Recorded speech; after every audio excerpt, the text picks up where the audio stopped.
교회 소식입니다. 오늘은 종려주일입니다. 예수님께서 나귀를 타시고 예루살렘으로 입성하신 날을 기념하는 종려주일입니다.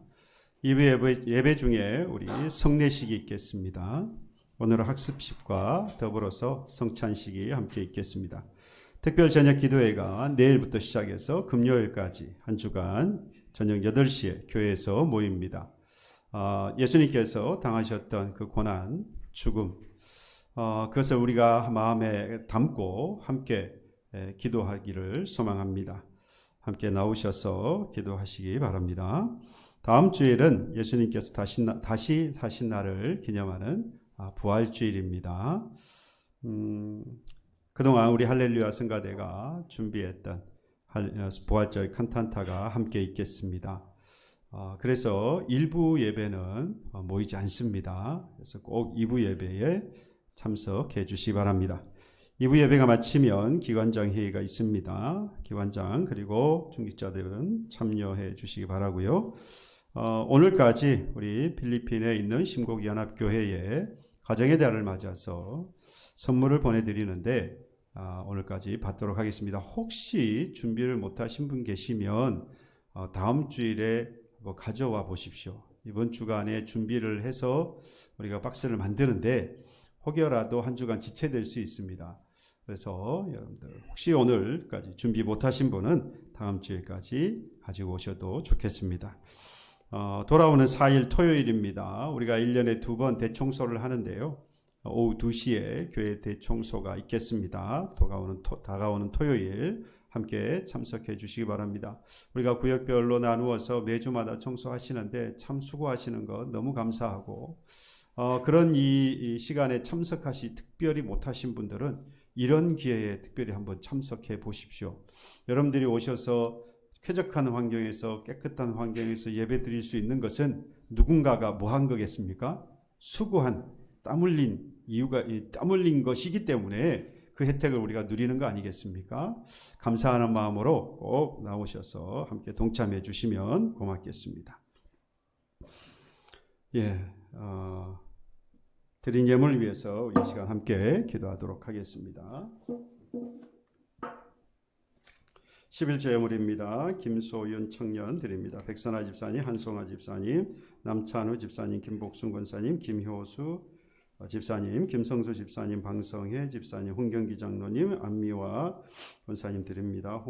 홍노은 어린이, 호진욱 집사님, 깊은샘 조경숙 권사님, 범사에 감사합니다. 송자혜 집사님, 이혜은, 이승윤 어린이, 최창희 집사님, 이병선 집사님, 홍경희 장로님, 안미화 권사님, 김성수 집사님, 방성혜 집사님, 백선아 집사님, 한송아 집사님, 이옥 권사님, 범사에 감사드립니다. 선교예물입니다. 조경숙 권사님, 김세진 청년, 김성수 집사님, 방성혜 집사님, 백선아 집사님, 한송아 집사님 드립니다. 홍경희 장로님, 안미화 권사님, 깊은새 어린이집에서 드립니다. 백선아 집사님, 한송아 집사님 건축예물,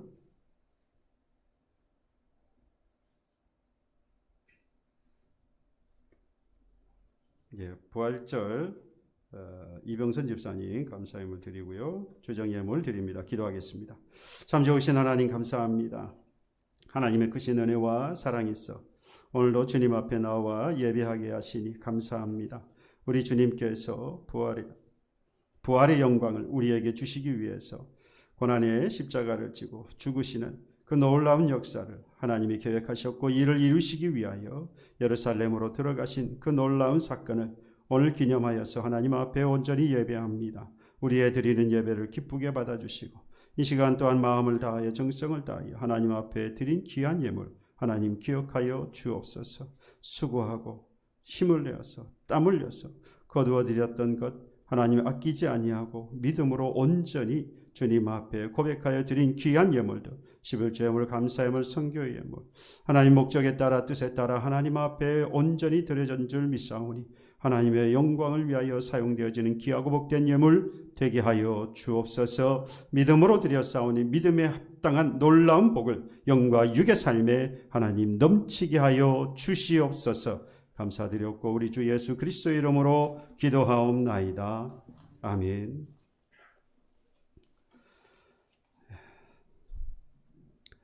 우리 주변에는 같은 사건을 보고도 전혀 다른 그런 결과 또는 결론에 도달하는 일이 많이 있습니다. 예를 들면 이런 겁니다. 폭우가 쏟아집니다. 그러면 누군가는 그 폭우로 인해서 비로 인해서 재앙이 되는데 간절히 비를 기다렸던 농부의 입장에서 보면 이건 생명줄과 다를 바가 없죠. 생명수 같습니다. 폭설이 내렸습니다. 여러분들 무슨 생각이 듭니까? 큰일 났다. 아침에 이제 출근을 해야 되는데 이 출근해야 되는 직장인에게는 이 폭설은 정말 교통 지옥을 경험하게 되겠죠. 반면에 이 스키장을 운영하는 사람이나 또는 이 겨울 축제를 준비하는 사람의 입장에서 본다면 이건 정말로 황금과 같습니다. 요즘 AI 시대 아닙니까? AI를 비롯해서 새로운 기술들이 많이 등장을 하고 있는데 이로 인해서 기존에 있는 직업군 가운데에서는 떨고 있는 분들이 많습니다. 내가 지금 갖고 있는 이 직업 곧 사라지게 된다라고 하는 그 위기의식을 느끼는 그런 사람들이 있는가 하면 한편으로는 이 발전한 새로운 이 기술을 가지고 창업을 하면서 무한한 가능성이 있는 것으로 그리고 번창할 것을 기대하는 그런 상황들이 있습니다. 누구에게는 같은 상황인데 이것이 망하는 날이고 누구에게는 사는 날인 것처럼 여러분 오늘 우리가 본 이 본문을 들여다보면 마치 그러한 모습을 그러한 사람들을 우리가 발견할 수 있습니다. 모두가 예수님을 보았습니다. 예루살렘으로 들어가는 예수님을 발견했고 보았습니다. 그런데 그 똑같은 예수님인데 누군가는 그 예수님을 믿고 따르는 자가 있고 그렇지 못하는 사람이 있었습니다.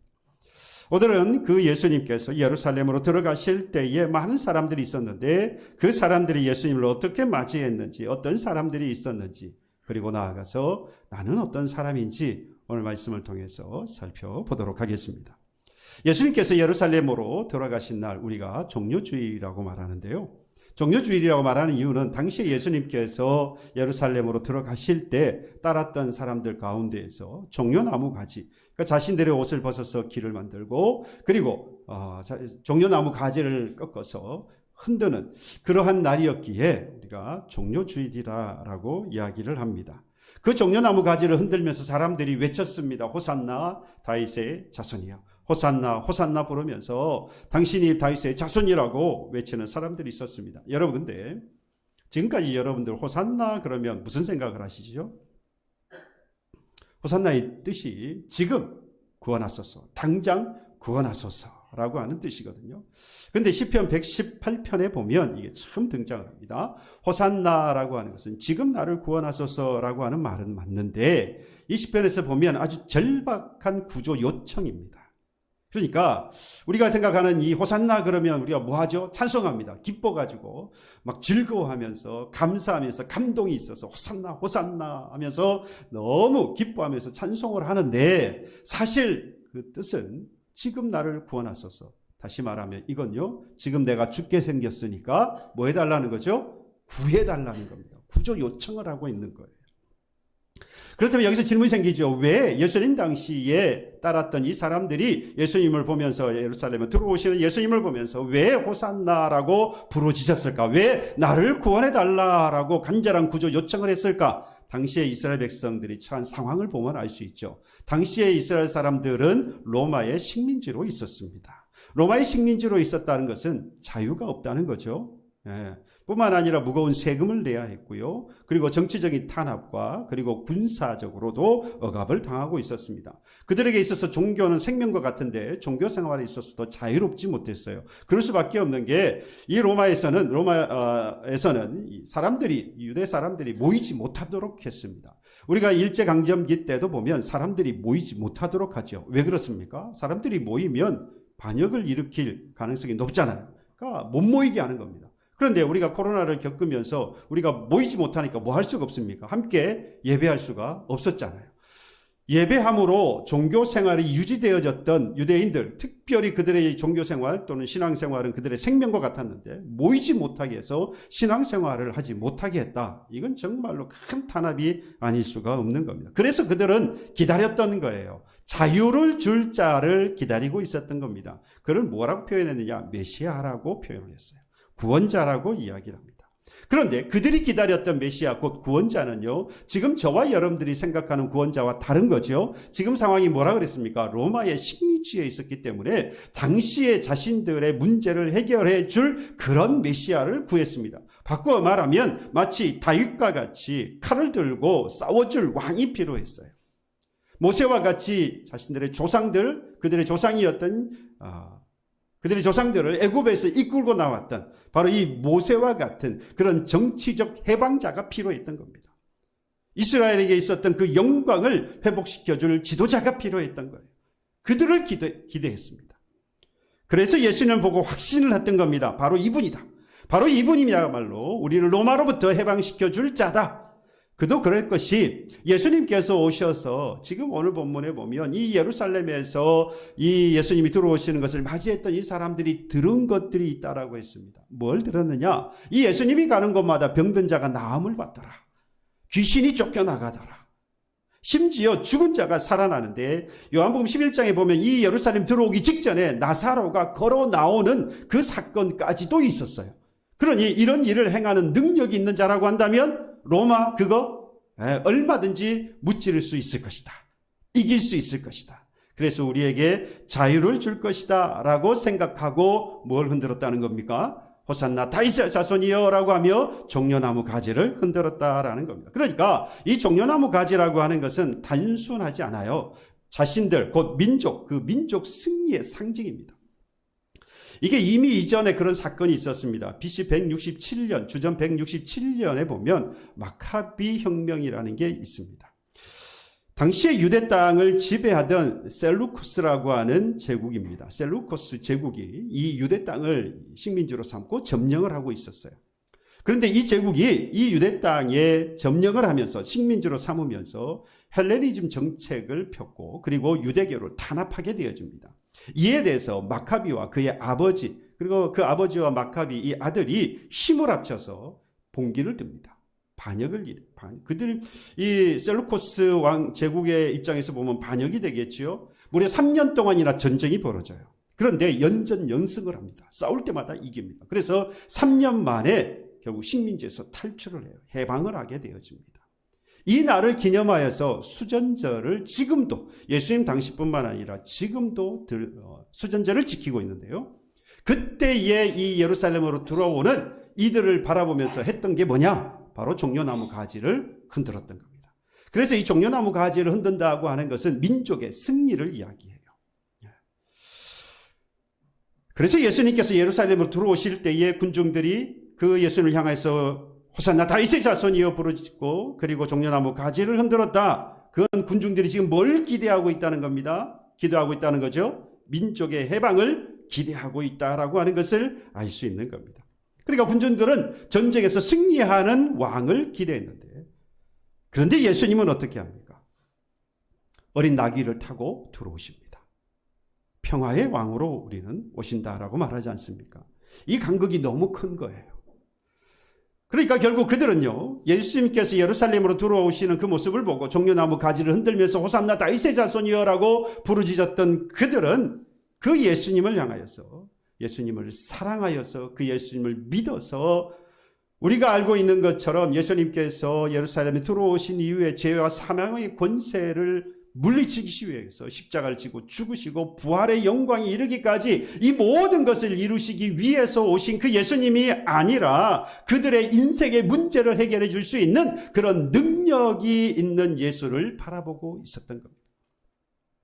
그들은 예수님을 환영한 게 아니에요. 예수님을 뭐 하는 겁니까? 이용하려고 하네요. 자신의 인생의 문제를 해결해 줄 그 예수를 바라보고 있었고 그래서 그런 예수를 이용하려고 하는 겁니다.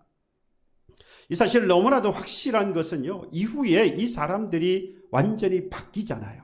지금은 호산나 다윗의 자손이여라고 종려나무 가지를 흔들고 있습니다만 이후에는 뭐라고 말합니까? 법정 앞에서 같은 도시 같은 사람들이에요. 그러나 그들은 외칩니다. 십자가에 그를 못 박으라 라고 외칩니다.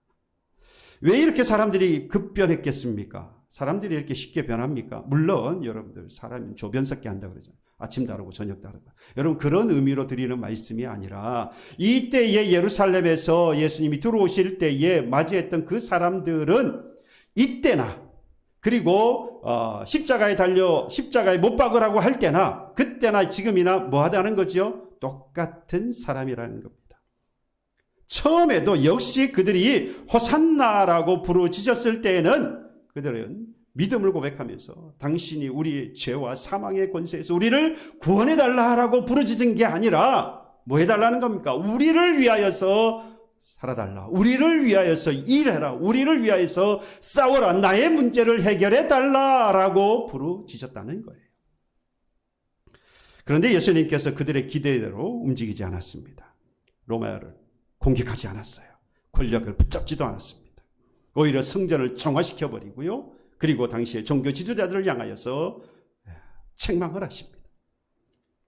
사람들은 그때야 깨달았습니다. 우리가 기대했던 그 사람이 아니구나.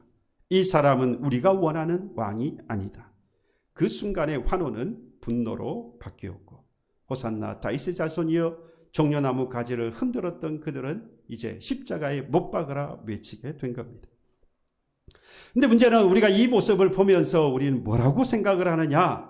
나는 저 사람들과 다르다라고 생각합니다. 우리가 이 본문을 보면서 그렇게 부르짖었던 이들이 호산나를 부르짖었던 이들이 십자가에 못 박으라고 하는 그 사실을 우리가 보면서 나는 그런 사람이 아니다라고 우리는 생각한다는 거죠. 그런데 여러분 생각해 보세요. 내가 언제 호산나를 외치고 있는지. 일이 잘 풀릴 때입니다. 내가 했던 기도에 응답이 있을 때예요. 하나님이 내가 기대한 것에 대하여서 움직여 주실 때 우리는 주님은 나의 왕이십니다. 주님은 나를 구원하시는 구원자이십니다. 호산나라고 부르짖어요. 그런데 반대로 기도에 응답이 없어요. 내가 기도한 대로 하나님께서 움직이지 않으시는 거예요. 내 문제에 아무런 관심이 없는 것처럼 하나님께서 침묵하시는 겁니다. 그때 우리는 뭐라고 말합니까? 겉으로는 말하지 않죠.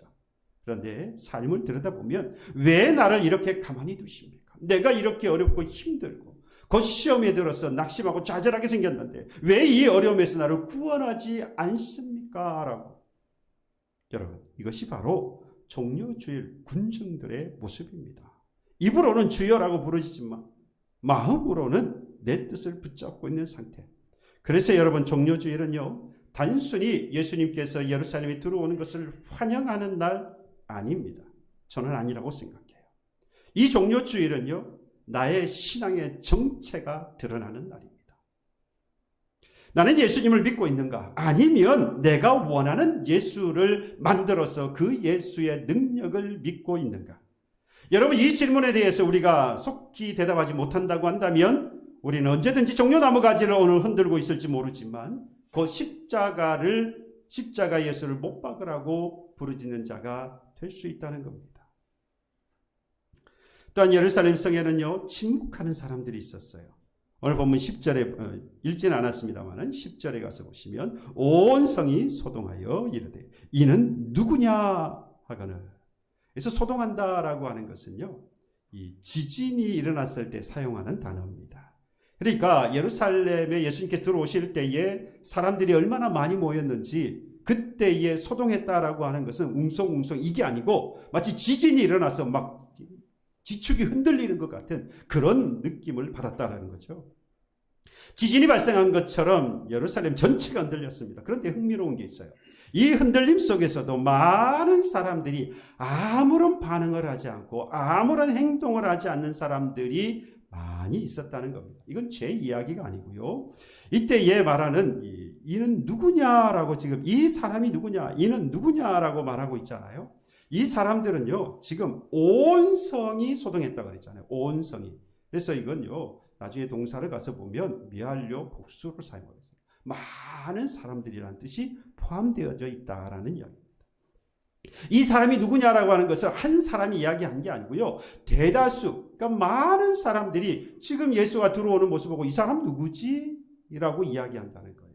이 말은요, 전혀 예수님에 대해서 관심이 없는 사람들, 또는 한편에서는 그 예수님에 대해서 주의를 기울이지 않는 사람들, 또는 알기는 알지만 뭐하고 있는 사람들? 아무런 말을 하지 않고 침묵하는 사람들이라는 겁니다. 지금 예루살렘에는요, 이런 사람들이 모여 있는 겁니다. 사람들이 몰려들으니까 지금 이 유월절 절기를 지키기 위해 사람들이 모여들거든요. 이때 장사하는 사람은 이때 뭐라고 말하죠? 대목이라고 그러잖아요.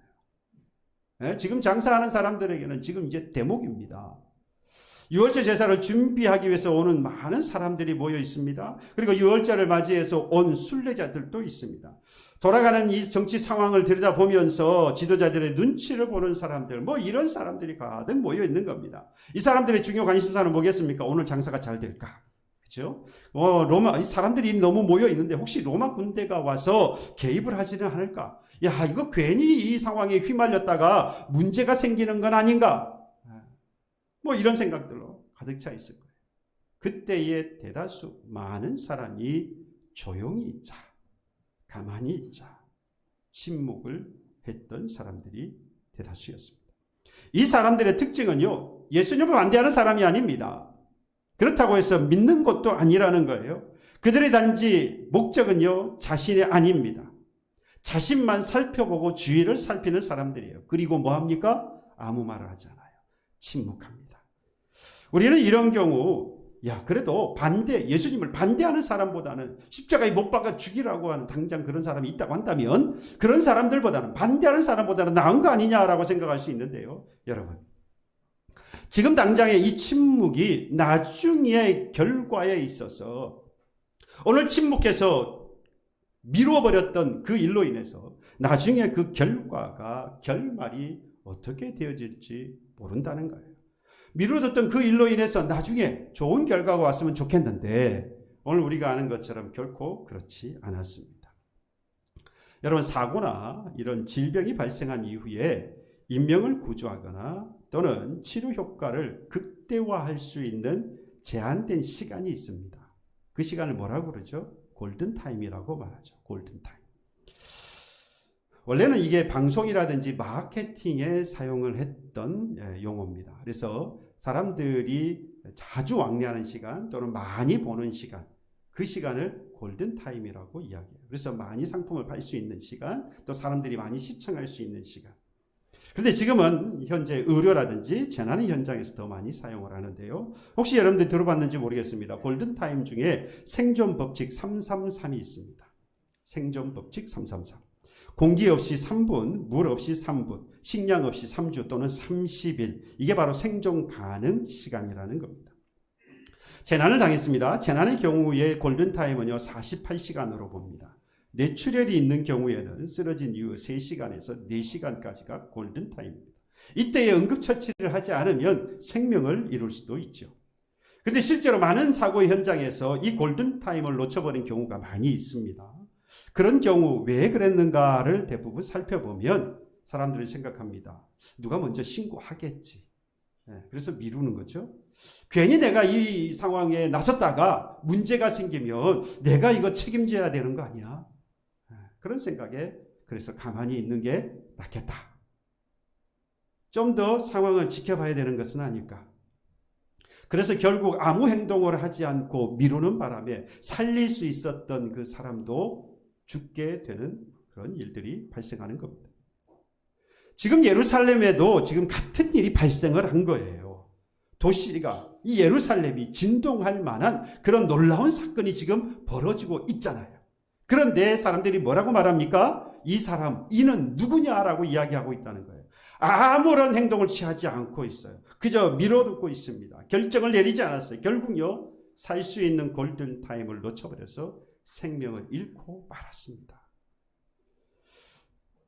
또한 이 인물이 하나 또 나옵니다. 거의 주목하지 않는 인물인데요. 바로 나귀와 그 나귀의 주인입니다. 예수님은 제자들에게 2절의 말씀에 보면 이렇게 말씀합니다. 매인 나귀와 나귀 새끼가 함께 있는 것을 보이니 풀어서 내게로 끌고 오라 라고 말씀합니다. 이 말을 지금으로 생각하면 이런 겁니다. 남의 집에 갔어요. 그런데 묶여있는 짐승을 풀어서 가지고 오라는 겁니다. 여러분들이 남의 집에 가서 차 키를 가지고 나와서 자동차의 키를 뽑고 운전을 하고 집에 오는 것과 같습니다. 뭐라고 그러죠? 이런 사람을? 도둑분이라고 하잖아요. 그죠? 도둑이라고 합니다. 남의 거 훔쳐오는 거예요. 저는 아무리 생각해도 지금 이 상황은 우리가 예수님을 너무 좋아하니까 그의 제자들이 이에서 순종했다고 생각하니까 우리도 이렇게 순종해야지라고 생각하니까 그렇지, 나귀와 나귀 주인이라고 생각해 보세요. 사람들이, 모르는 사람들이 왔어요. 그리고 그 나귀를 끌고 가는 겁니다. 아무 말도 없어요. 혹시라도 예수님께서 말씀하죠. 누가 뭐라고 말하면 주가 쓰시겠다고 하라 라고만 이야기하고 그냥 가지고 오라는 겁니다. 제가 주인이라 그러면 가만히 있을 이유가 없죠. 싸워야 될 일입니다. 그런데 이 말을 들었던 이 나귀 주인이 아주 순순히 내어놓습니다. 이유는 모르겠어요. 묻지 마세요. 아무리 연구해봐도 이 주인이 도대체 왜 이 제자들이 와서 나귀를 끌고 가는데, 자기의 재산을 가지고 가는데도 왜 가만히 그냥 순순히 내어놓는지 그 이유는 모르겠는데요, 분명한 사실은 있습니다. 이 나귀 주인은 지금 다른 사람들처럼, 이 종려나무 가지를 흔드는 사람들처럼 그 외치고 있는 사람은 아닙니다. 따지지도 않습니다. 그저 관망만 하고 있지도 않습니다. 뭐 합니까? 순순히 자기의 가진 것을 내어놓고 있습니다. 분명히 이 사람은 아주 평범한 사람이에요. 생계를 위해서 짐승을 키우고 있는 사람이잖아요. 그러니 지금 나귀는 단순한 동물이 아닙니다. 그 사람에게서 삶의 도구이고 또 재산입니다. 그런데 낯선 사람들이 와서 이 나귀를 쓰겠다라고 말합니다. 당연히 뭐라고 그래야 되겠습니까? 안 됩니다. 그건 내 겁니다. 왜요? 이걸 어디 가져가려고, 어디에 쓰려고 하는 겁니까? 하다못해 뭐라 그래야죠? 나중에 쓰고 다시 돌려주셔야 됩니다. 언제 돌려주실 겁니까?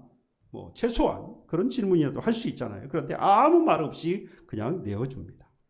그 결과가 중요하지요. 그 결과가 어떻게 됩니까? 바로 그의 나귀가 메시아를 태운 도구가 되었다는 사실입니다. 여러분, 예수님은 그 나귀 없이는 분명히 예루살렘으로 들어가지 않으셨을 거예요. 저는 그렇게 믿습니다. 그 나귀를 타야만 주님은 예루살렘으로 들어가시는 겁니다. 물론 하나님의 능력으로 그런 방법이 아니더라도, 꼭 그 나귀가 아니더라도 얼마든지 하실 수 있는 분이시고 그런 권세를 가지신 분이지요. 그럼에도 불구하고 하나님은 이 사람의 순종을 통해서 하나님께서 그동안 계획하셨던, 곧 섭리라고 하잖아요. 구원에 관한 계획은 섭리라고 말합니다. 그 하나님의 섭리를 이루셨다는 말이에요.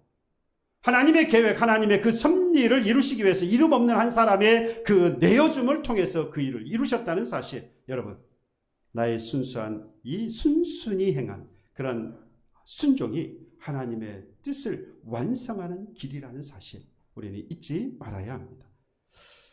종료의 주일을 맞이하는 저와 여러분들, 저는 이런 질문을 드리고 싶습니다. 과연 나는 누굽니까? 종려나무 가지를 흔들고 있는 사람입니까? 아니면 그 모습을 그저 지켜보면서 침묵하고 있는 사람입니까?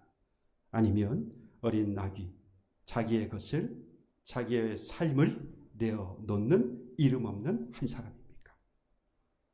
같은 비가 내려도 누군가는 재앙이 되고 누군가에는 생명이 되는 것처럼 같은 예수님이 예루살렘에 들어오시는데, 어떤 사람들은 그 예수님을 맞아들이면서도 종려나무 가지를 흔들면서 내 목적과 내 이익을, 내 문제를 해결해 줄 예수로 맞이하려고 하는 사람이 있는가 하면, 누군가는 방관하고 그저 지켜만 보고 침묵하는 사람이 있는가 하면, 누군가는 내 삶을, 내가 가진 것을 내게 오시는 그 주님 앞에 내어놓는 사람이 있더라는 겁니다.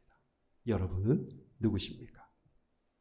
저는 바라기는 저와 여러분들이 나를 만나주시기 위해서 오늘 오신 바로 그 주님을 향하여서 순순히 내 삶을, 내가 가진 것들을 드려서, 여러분 어떻게 되죠? 그 나귀가 하나님께 쓰임 받잖아요. 바로 저와 여러분들이 하나님께 귀하게 쓰임 받는 여러분과 여러분들의 가정이 되기를 주님의 이름으로 축복합니다. 이 시간